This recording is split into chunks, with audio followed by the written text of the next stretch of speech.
Biomass, yeah. Biomass is money. So plant temperature. And what we want to be talking about is really the microclimate of the plant. So it's not just the greenhouse temperature, that air temperature, which is what we typically measure in the greenhouse. That's what the controller is measuring.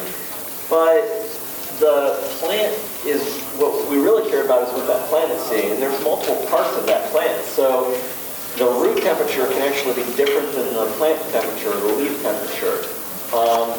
And the fruit temperature itself can be different than that leaf temperature. The leaf is cooling itself with evapotranspiration, where the fruit doesn't evapotranspirate. So the fruit, if it's got a lot of sunlight coming in, can actually be a lot warmer than the plant leaf, and that can cause fruit deformities and other issues. So then we care about the CO2, the O2, oxygen, carbon dioxide, the air movement around there, how that's getting to the plant, how that's getting away from the plant. The humidity in the air moisture content, that is a function of how much that plant can push water out into the atmosphere. So if you have a high humidity environment, that plant cannot push the nutrients up into the plant because they're carried by the water. Evapotranspiration can't happen. So having the humidity in the plant, as well as for disease issues, humidity can be a big issue. And then water, nutrient delivery. And with all of these, we care about the uniformity of that. So if one part of this greenhouse is a lot warmer than the other part of the greenhouse, we're going to have different plants, or they're going to be growing at different rates, they're going to be growing differently. If you have water nutrients that aren't in, some of your plants aren't getting watered. If you've got a slope in your greenhouse and you don't put the right emitters in, all of a sudden now the greenhouse, the plants at the high end aren't going to get as much water as the plants at the low end. The low ends are going to get overwatered. The high ends aren't going to get enough. And so you've got a non-uniformity issue going on. So we need to make sure we've got good uniformity. And then the rate of any of these can be a huge issue. So if the temperature in the greenhouse is moving really fast, the plant can't keep up with that temperature change. So trying to be able to moderate temperature changes, moderate CO2 changes, humidity changes, all of those can radically change the ability to create that high-value crop. So let's talk a little bit about light intensity.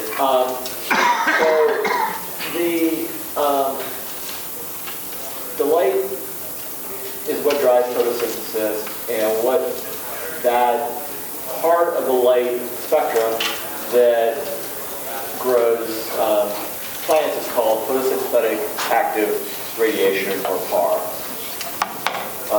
The unit measured is micromoles per meter per second. So that's basically, a micromole is just a chunk of, it's basically counting the number of photons that are hitting the leaf. Just the number of them. Meter squared is an area, and per second is a time function. So we're talking about how many photons are hitting a leaf area in a second.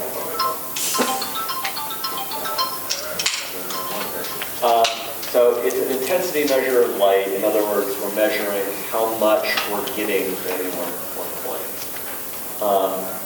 So if you look at a greenhouse, they can vary from less than 100 micromoles to over 2,000 on a summer clear day. Most greenhouse crops will grow between 400 and 500. Tomatoes are really light hungry, so you can really push the lights up in a tomato crop. So when you've got dark winter days, that can obviously be supplemented by grow lights. So if we start talking about light intensity and then we start summing, we can know what's a daily light integral. So integration just means summation. So if we have a DLI, what we're doing is we're taking the amount of light that's hitting it on an instantaneous basis, and we're adding it all up over the day, and we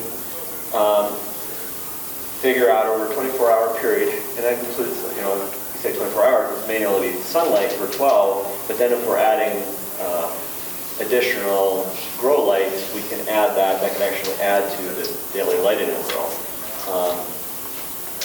So plant quality generally increases as DLI increases, and it's measured in micromoles per meter squared per day. Again, the amount of photons hitting that surface in one day. So what this means is that if you look at these charts, if you look at, let's look at Mississippi. In January, you're getting 15 to 20 here, but if you're up here, you're not getting anywhere near that amount of light. And if you look at even Mississippi, it's not getting a lot of light here in these lower parts of the year. Where, in July, you're getting a ton of light, and some of these areas out here are getting really high light intensities. What that does is that means that in some areas of the country, you can't grow certain crops. Trying to grow a tomato crop without grow lights in, say, Ohio, isn't going to happen in December or January. At least growing it vegetatively, growing it reproductively, getting actually a tomato off. You might be able to grow it vegetatively, starting to plant certain country. But light is basically a stand-in for what you're producing, which is sugar. So photosynthesis produces sugar, tomatoes, a big bundle of sugar and water. Yes? The lights are, you put them during the day or at night? Well, you typically would run, it depends. Sometimes if it's really cloudy, you would run them during the day, but typically speaking, you're using them for light extension. So you're running them at the end of the day. So we talked about light quantity. Now we talk about light quality. So light quality really refers to the light spectrum, so the wavelengths of light. And this is a critical issue with any sort of grow lighting, but particularly with LED lighting, because what they're doing is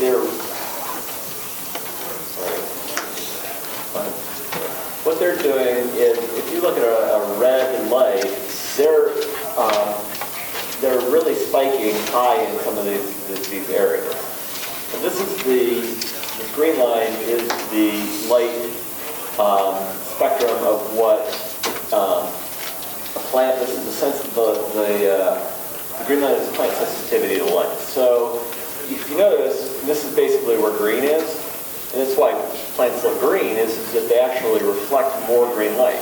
Now, if you notice, this is a relative rate though. You're still getting 40% of that light is still getting taken up by the plant at those levels. So that's not zero. That's just not quite as good as some of these other areas out here. So if you have a light that is, and sunlight basically looks smooth across here. So if you have a light that's doing this, the other thing to keep in mind is that the green light will actually go lower into the plant. It'll actually go through the plant, and your lower leaves can actually be picking up that quote-unquote green light. So it's something to keep in mind when people start talking about LEDs, is that while they may be able to hit these peaks, they don't necessarily always grow great crops when they do that. So when we're growing in a greenhouse, then number one issue is getting the light into the greenhouse. That's the entire point of having that greenhouse cover there. And so we want to make sure that we let the maximum amount of light get in, especially in those low light time periods. So no glazing actually produces less than 100% of light striking it. Some light is reflected, like a mirror. Sunlight is absorbed by the actual material, and the rest of the light is transmitted through the glazing. Diffusion of the light is actually an advantage. Now, typically, if you're in a storefront environment and you look at a nice piece of glass, you want to be able to see through that. But if you actually are a plant, you don't necessarily care that light's coming straight through that. In fact, it's better for you if that light gets scattered and comes through the material, because then that light comes from bouncing off of multiple different areas, and it actually bounces to the lower parts, particularly when you have a high plant like a tomato. It'll bounce around and get to the lower leaves of that plant, and you get more light to the lower plant. And when you have a gutter up there or any sort of structural material, you'll have shade because of that. And when you have a diffuse light, a diffuse material, then that helps keep those shaded areas from affecting the crop. So let's just talk about different types of covering materials. So glass greenhouses are relatively expensive. Just talking about the cover cost, around $60 to $130 for typically a 4mm glass panel. Tempered or safety glass is really important. It's called out by the code for any overhead glazing needs to be tempered glass. So generally don't want to be using float glass. There's a fair amount of older greenhouses out there with float glass on it. The difference is a float glass piece, when you break it, it will break into shards, where if you have a tempered glass, which is what all windshields are made out of. And if you ever see one of those, or a TV screen shatter, you get those little small bumpy things that aren't necessarily, they're still a little sharp, but they're not nearly as deadly as a big long shard falling on. Glass is long-lived. You can have 50-year-old glass out there, but it does break easily in hailstorms, vandalism, other issues. And it also tends to, especially if you're using what's known as lap glass, you have a lot of panels that tend to slip over time, and you end up with a lot of gas and leakage in your overall cover, so that you end up having a lot more heat. Glass does not let a lot of, it transmits a lot of heat as well. So anytime you start talking about glass, you need to start talking about thermal energy stream inside, which drives up the cost of things. Glass is heavy, and it requires a lot more support than polyethylene film, and that results in more shadows. So if you start talking about light transmission, a lot of times we start talking about if you look at the numbers for that, light transmission is related to shining a light straight through a piece of glass and measuring how much comes out the other side.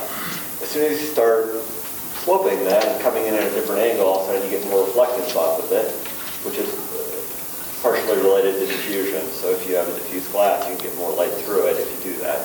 But you have to be careful, because those numbers don't account for the amount of purlins or the amount of bar glazing that you have in that thing. By the time you consider that all out, glass doesn't necessarily have near the advantage that you would think when you start looking at just the raw numbers. If you look at film, plastic greenhouses is typically polyethylene film. We were just talking about the ETPF, or it's basically a fluorine material, and that's fairly expensive material. I've looked at that in the past. One of the advantages of polyethylene is that you can take 2 layers of it, you blow air in between it, and that creates a pillow effect. And that both strengthens the plastic, because then it doesn't tend to flag wave in the wind. It doesn't get as much damage from wind buffeting it, and it also creates that insulation.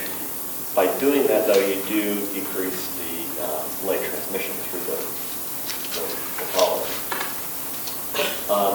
So there are a lot of different formulations for polyethylene, and one of the more important ones is what's known as an infrared layer. This adds to the cost of the material, but it keeps long-wave radiation from exiting the greenhouse. So when the light comes into the greenhouse, it hits your material and it slows down and it becomes basically heat. That heat energy radiates at a different frequency, and if you have this infrared film on it, it keeps that from radiating back through the structure, similar to what glass does. And that can be a big advantage to your greenhouse. So obviously the cost for polyethylene is a lot lower, anywhere from 8 to 16 cents a square foot. So, and it is, let's just talk a little bit about different kind of greenhouse designs. So there's really three main that are used for tomato production. You've got what's known as a Venlo, or a low profile, and that's where you've got an energy truss here with multiple posts. So you don't have a post right here. And you have multiple smaller, and typically these are lower sloped greenhouses, roofs, over this area. You have the Quonset or the Gothic arch type freestanding, and then you have a gutter connect where you have a post underneath each gutter. This is typically used for polyethylene. You can do polyethylene on this kind of structure. That works. And but typically you're looking at, when you do that, you're putting an arch. Arches typically work better for polyethylene because if you have any sort of sharp point, the plastic will tend to touch there, and then you've got a heat going through that area. So talking about freestanding greenhouses, advantages for these is they're inexpensive. However, they're hard to expand. They typically don't have a lot of good plant support in them, and sidewall height can be an issue. So you don't necessarily have the advantage. This picture is showing an extended sidewall, but now it's also got a truss in here to be able to support the plant. You start adding this truss work in here, this inexpensive stuff tends to go away. Start seeing some of the same costs that you would see in a gutter.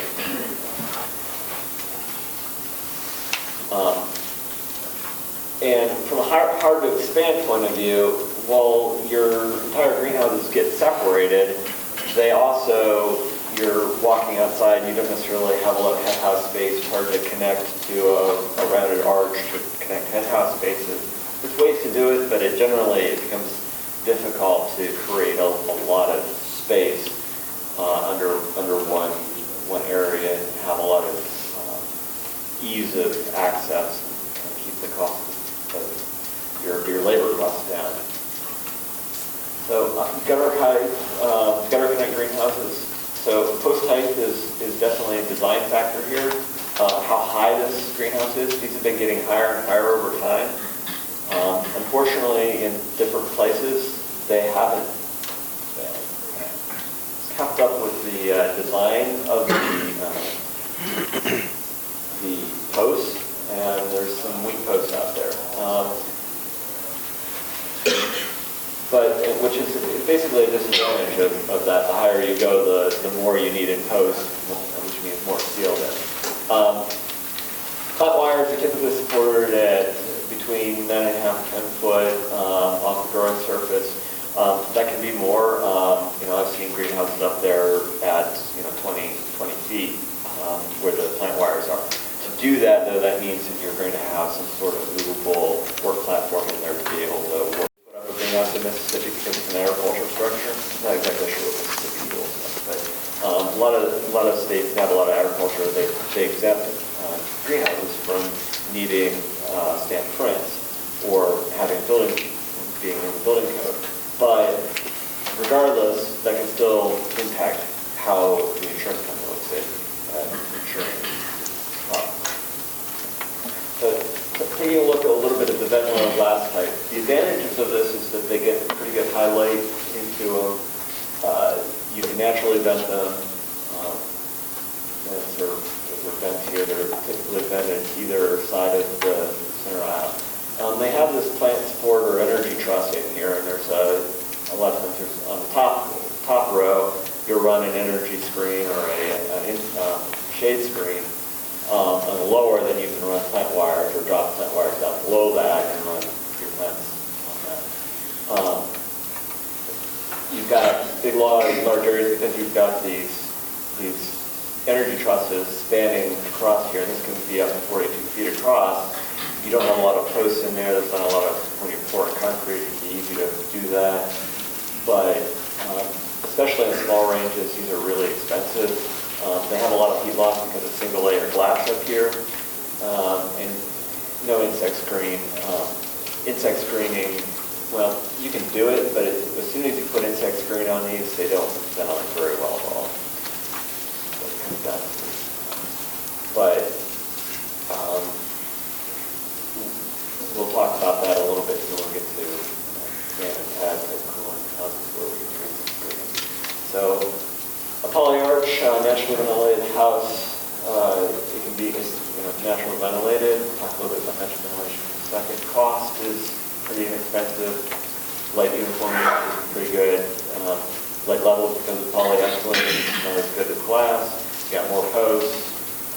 Again, naturally ventilated, we're not typically insect screening. Covering labor can be an issue. You got to get up there and replace that polyethylene. That can be an issue as from a labor point of view and from an OSHA point of view. A polyarch fan and pad, just to kind of point in one other thing, because you have this gutter here, or I mean the vent, you actually have two pieces of plastic on every roof. In the next house, you only have one piece of plastic from gutter to gutter. It's a lot easier to cover that. One piece of plastic.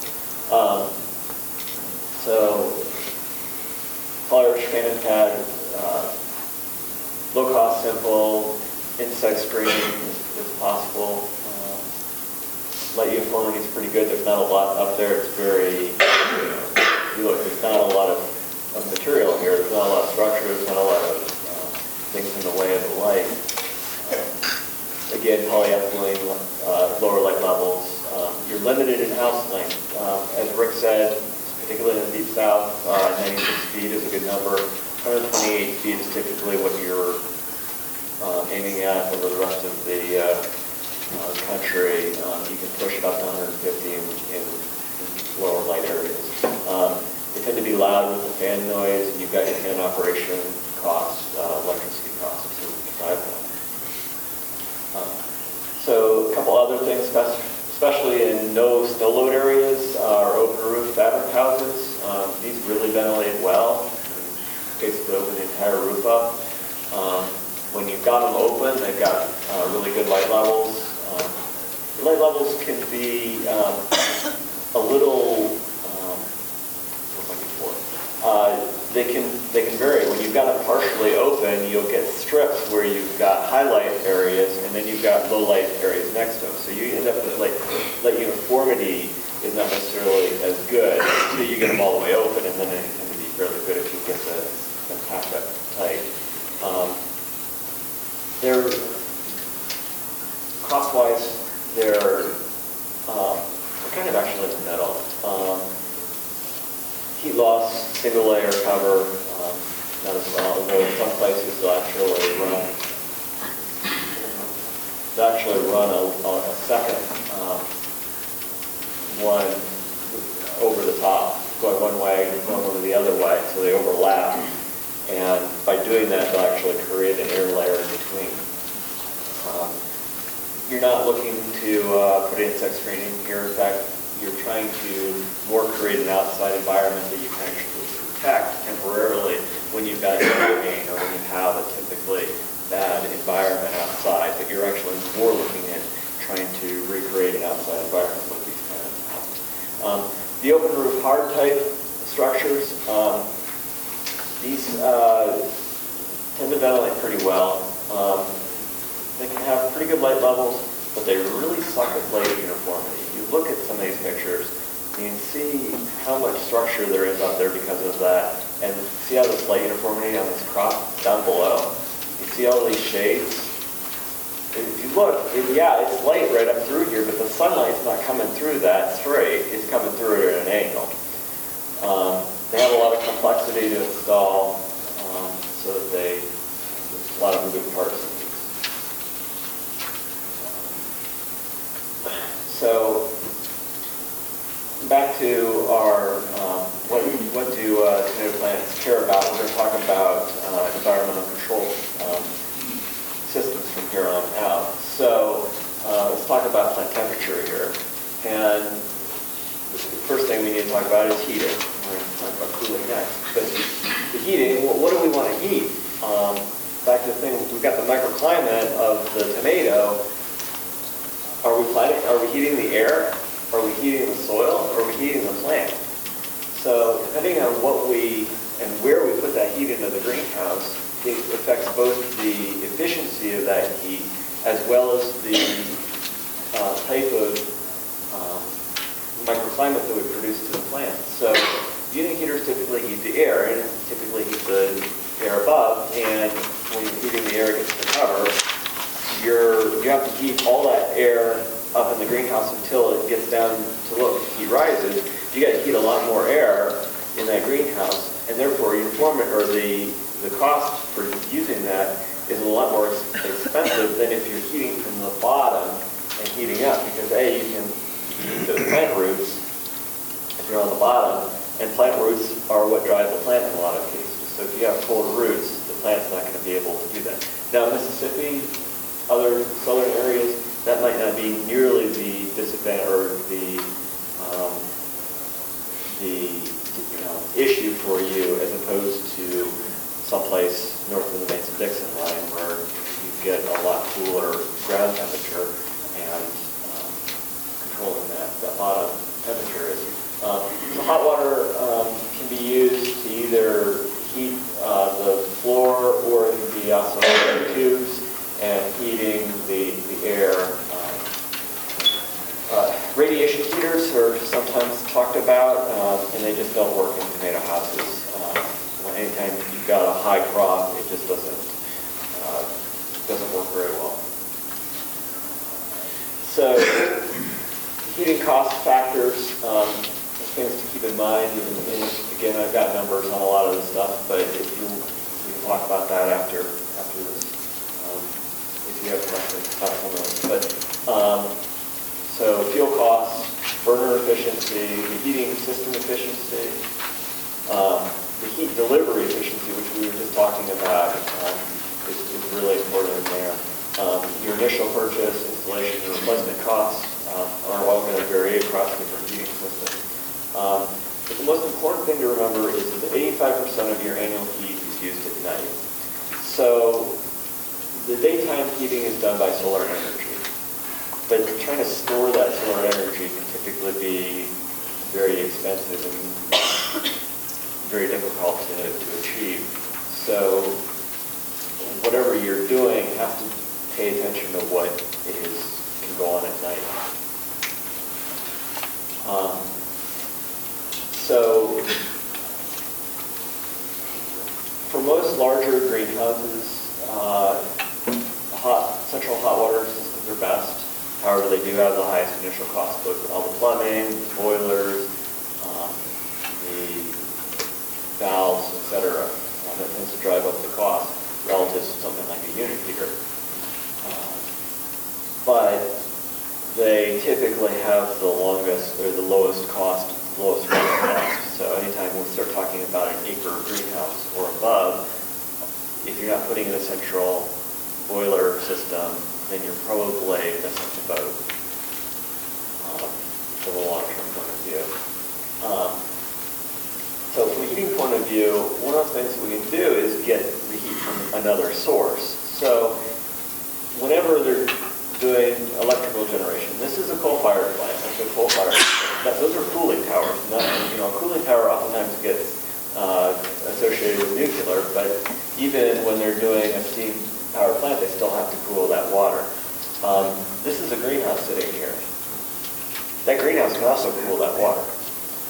So working with a place, there are a number of places that are looking for those partnerships.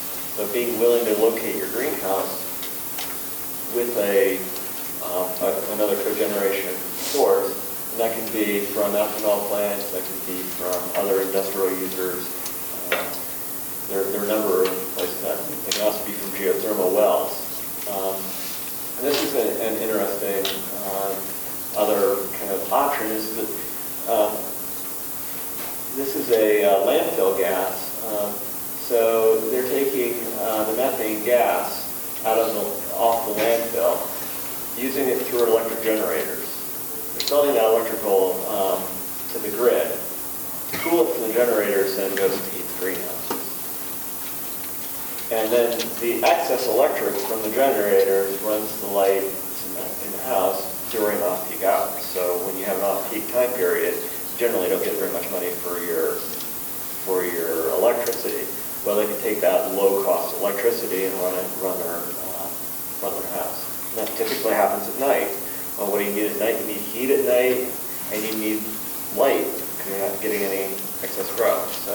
Or you're not getting anything from the sun. So that's when that peak happens. So that actually tends to work out. These do tend to be fairly expensive systems, though. So, you're not going to do this on a 30 by 128 gutter connector standalone greenhouse. Again, we're talking, acres. That's I think a 20-acre field. That's 20 acres, I think, right there. So, of tomato production.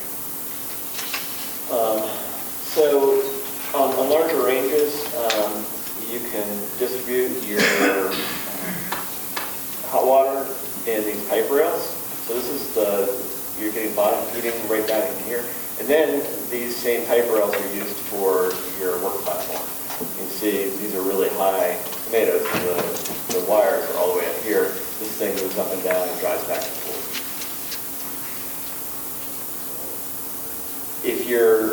Anytime you're growing in contact with the floor, put in an in-floor heating system.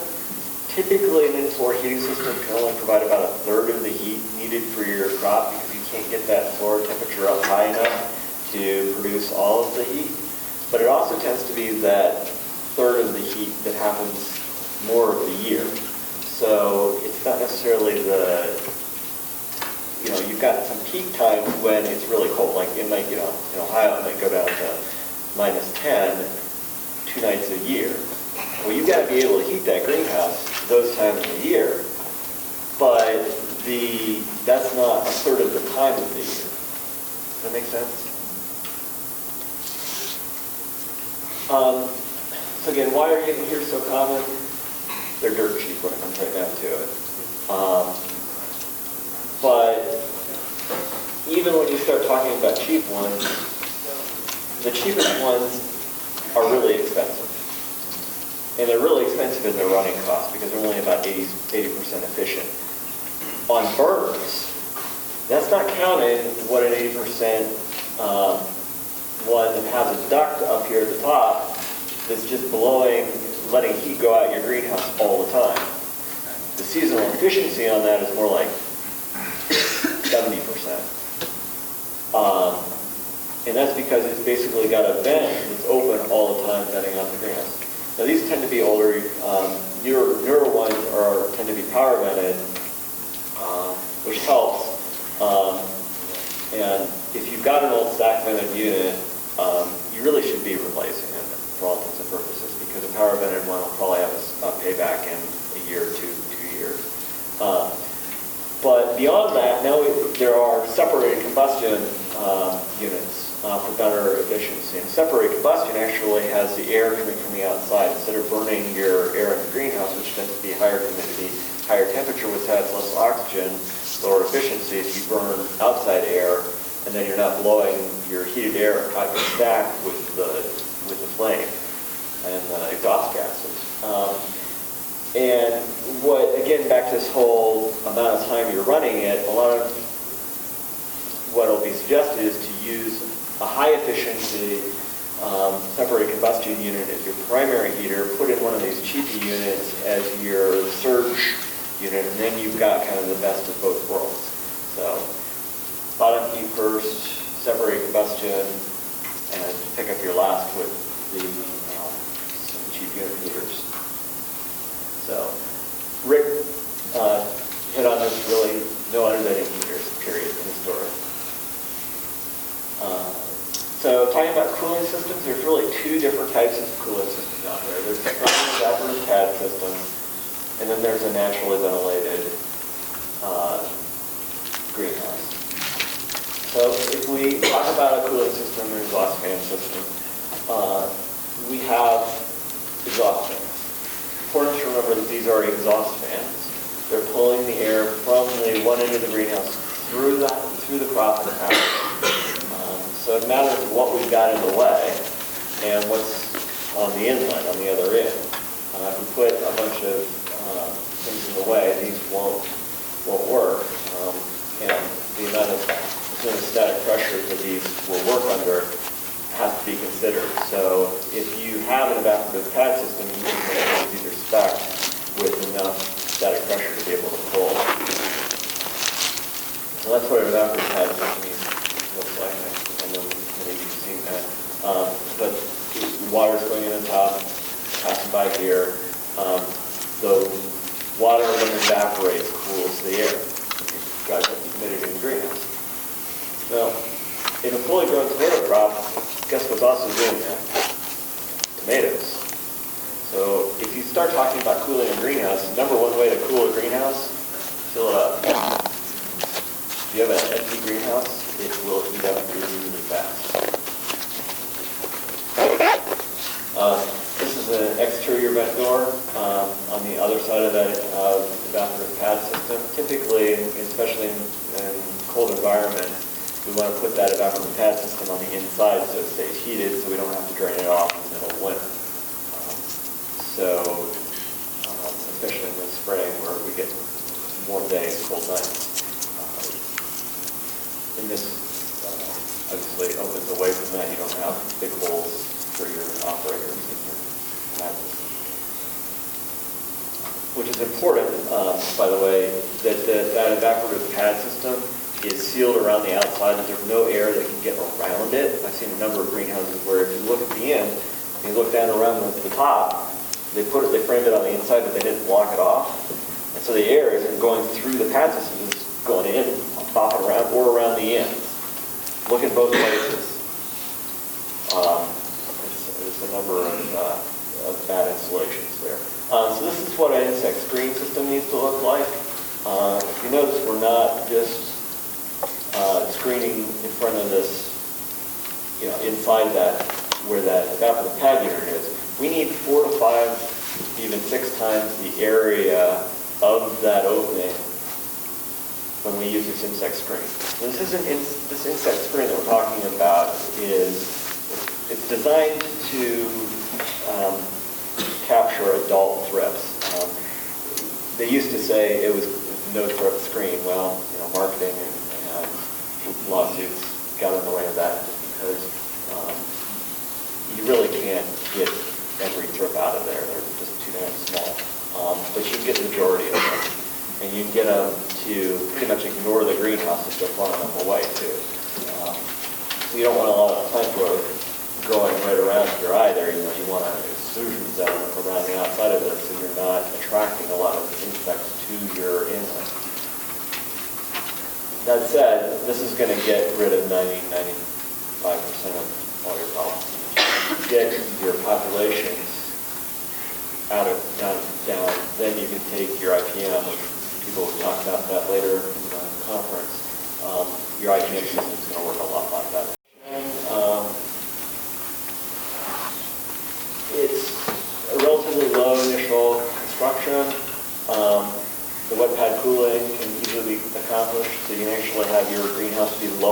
than your outside temperature. Now, when you're in a very high humidity environment like places in Mississippi, you're not going to get nearly the efficiencies than if you're, say, in West Texas, where it's really dry, or in Arizona, where your outside air temperature and your outside humidity is a lot lower. But insect screening is a good advantage. Disadvantage of fan ventilation, there can be a large temperature gradient, especially if those fans are undersized, from one end of the greenhouse to the other. And as well, that inlet length is restricted to that less than 150 feet. If you start going beyond that, both that temperature gradient from the inlet to the outlet, basically the energy is picked up in that greenhouse. So right before your fan is going to be the hottest part of that greenhouse. Where it's coming in, it's going to be the coolest part. Their design is for a 7-degree drop. So if you're going to see that 7-degree gradient in any sort of evaporative pad type of greenhouse. Because it's under negative pressure, all your doors need to remain closed and operating. In other words, if you open a door, especially on that one end, you don't have an airlock type scenario, which is typical what you need to do on that one end. Doors will slam really hard, you'll feel a lot of air, and if you leave it open, basically all your air will just short circuit right around that area instead of going across. So, reliable energy. If you have an evaporative pad or a fan-cooled greenhouse, you don't have a generator, I don't know why you're in business. So natural ventilation uses both roof and sidewall vents to cool the greenhouse. So roof vents, sidewall vents. Advantages here, very low energy requirements. Basically, your energy requirements is the amount of time to open that vent door motor, or run that vent door motor, which can be pretty darn small. You don't have any restrictions on the length of the greenhouses. It can be a pleasant working environment, no loud noise from the fans. Unused greenhouses can be easily cooled. Basically, just open the vents. Again, there's no cost in doing that or cracking the vents. Side doors can be open. These get very good in garden center type environments. And you can get low temperature gradients. You can have a very uniform greenhouse across a large area. Disadvantage is because you've got a lot of structure opening and moving, the structure itself tends to be more expensive. Again, you really can't use pad cooling. There are people that will do both of these. They'll put in fans and vents. Well, as soon as you do that, now you got to make sure that the vents are closed and closed tight, sealed tight before you start running your pad cooling. You can use fog cooling, but water quality is a big issue, and it's typically a lot more expensive than doing a fan and pad. Insect screening, again, is seldom feasible. There are people that do accordion vents in here. Again, as soon as you start putting any sort of vent or any sort of screen in the way of evaporative or sort of a naturally ventilated house, the cooling efficiency goes way, way down. You get a lot more area.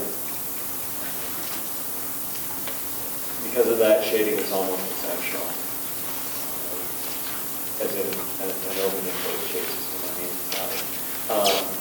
Plants under the open vent can be sun-scorched. So depending on your sunlight coming in, as it comes in through that opening, it comes in unfiltered, undiffused, and you can scorch that area of your crop relative to the area that's not getting that. And then too much wind in the greenhouse can be an issue on your near side plants. So there's been a lot of computational work done on designing these greenhouses, and what it comes down to is that if you have a side vent, it makes all the difference in the world for the airflow. If you don't have a this sidewall vent here, what happens is that this basically becomes the inlet. The airflow comes in this way and then out into one of these. Where if you have this sidewall vent now, you get this flow that's sort of like this. So, generally speaking, aerodynamic windward side vents is pretty important, so that what you don't want to have happen is for the wind to hit this structure and bounce straight up and jump over your greenhouse. And that can happen in open roof type designs where when this is open, this creates a huge tall wall here. There's no sidewall opening here. All of a sudden the wind can jump up and basically bounce over your greenhouse range. And the important thing, we're not talking about what is really windy out here. The design of these things is for when you've got the wind at about like a 5-mile-an-hour wind. And if you look at the environment data, wind is wind goes up. As soon as it's warm outside, you're going to see about a 5-mile-an-hour wind just because of convection and other movement. As soon as the sun's beating down that much, you're going to see some amount of wind. So the trick is to get these, not when it's blowing like a gale force, but just under that light breeze.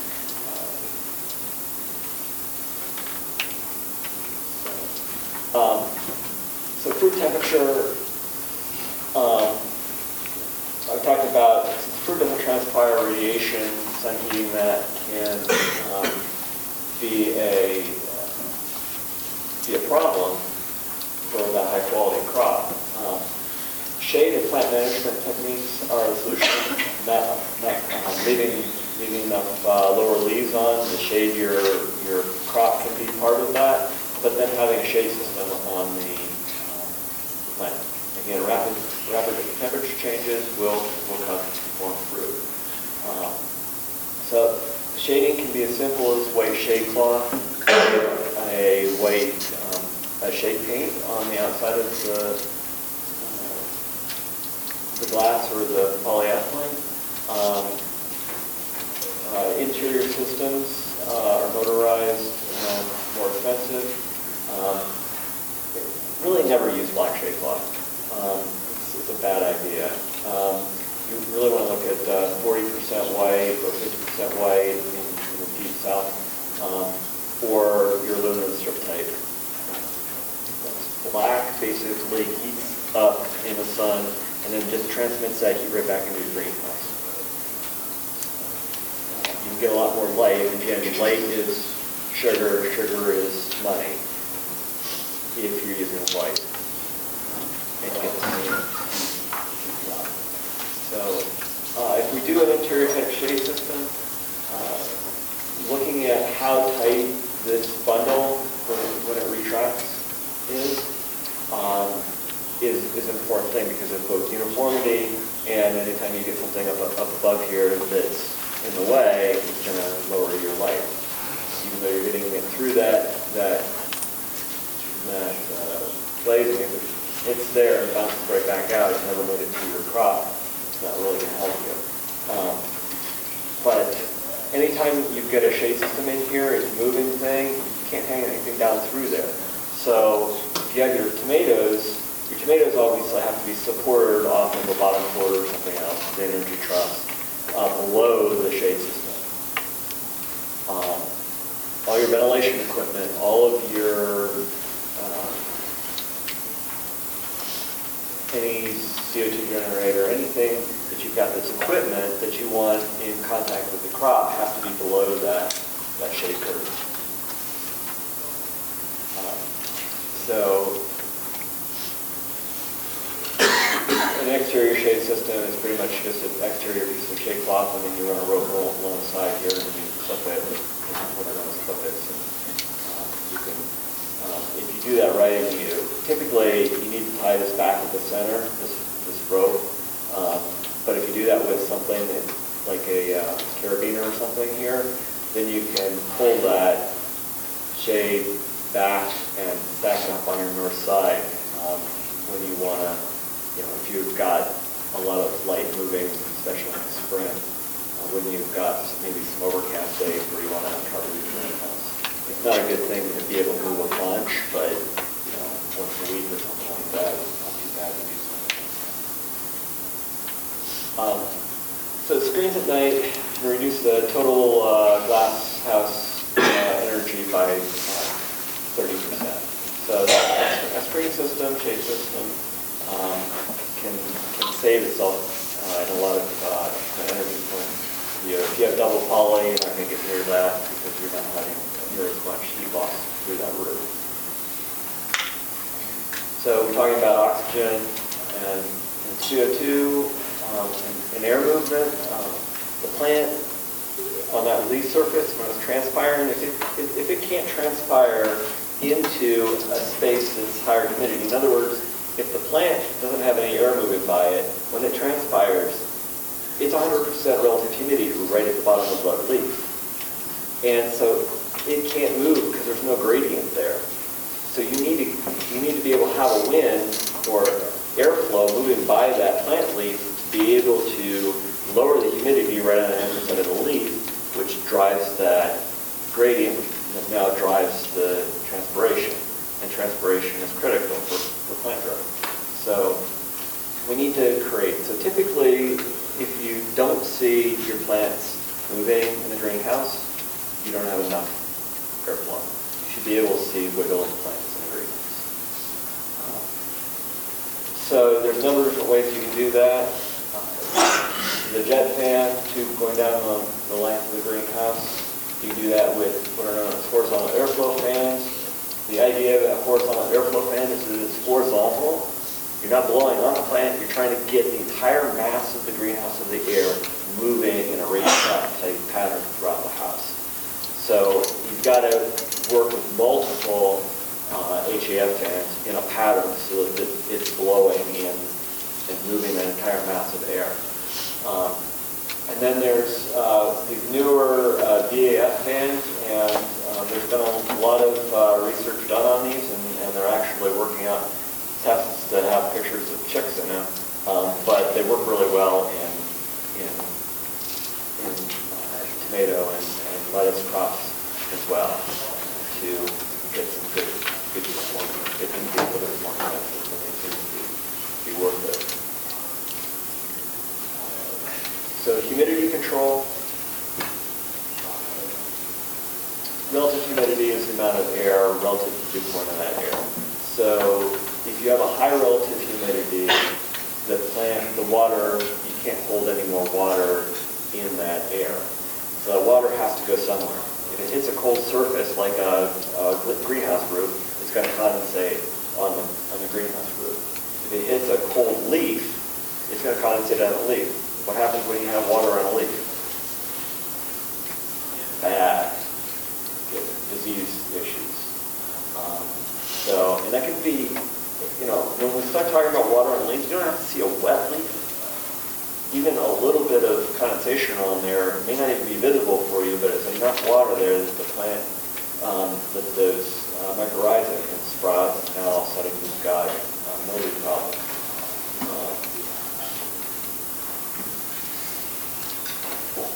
Important thing to remember is that warm air holds more moisture than cold air. So you can be raining outside and it be 50 degrees, and you bring that air into the greenhouse, warm it up, and now all of a sudden the relative humidity in that air that you brought in is actually lower.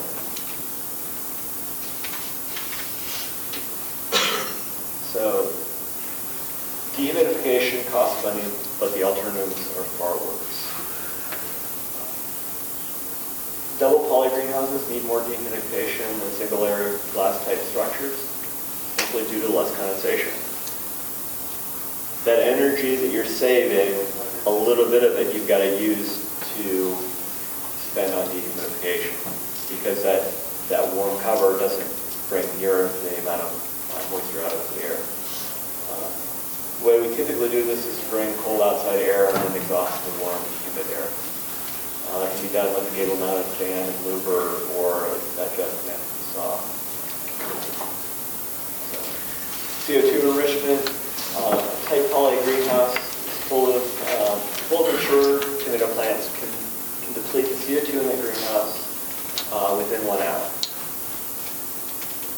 That means if you don't do any other ventilation in the greenhouse, it can be sunny, it can be beautiful out, plants aren't growing.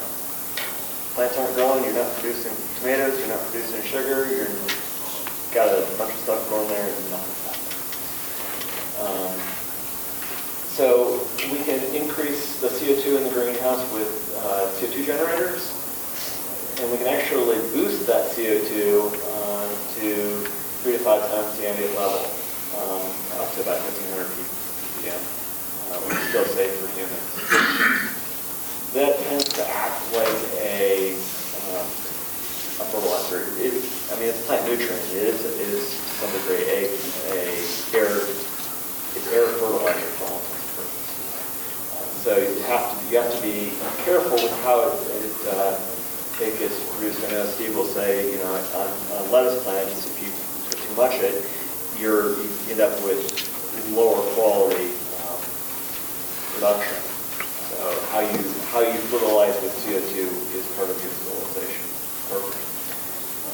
These can use propane or natural gas.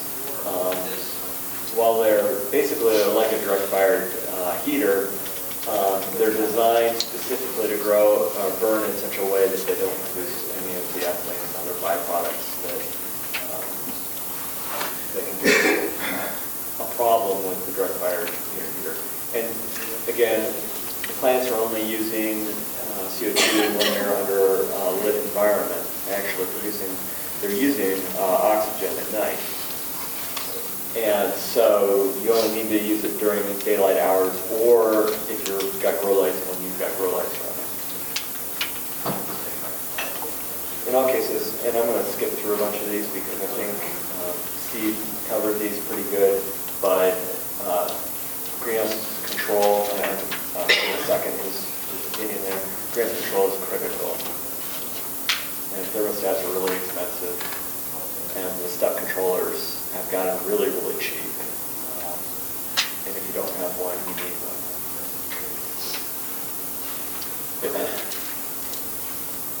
Important part to remember on any of the environmental controllers, they're all low voltage equipment.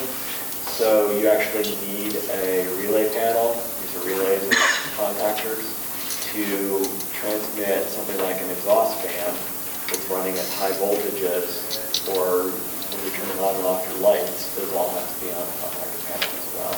So low voltage off of that computer controller goes through a relay panel, and then that's what's controlling it. Questions? So just the things. I will be just outside the door there for the rest of the conference. I'm here in part to offer some free consulting. If you want to know more, you want to talk about your particular project or any problems that you're having, I'm happy to do that.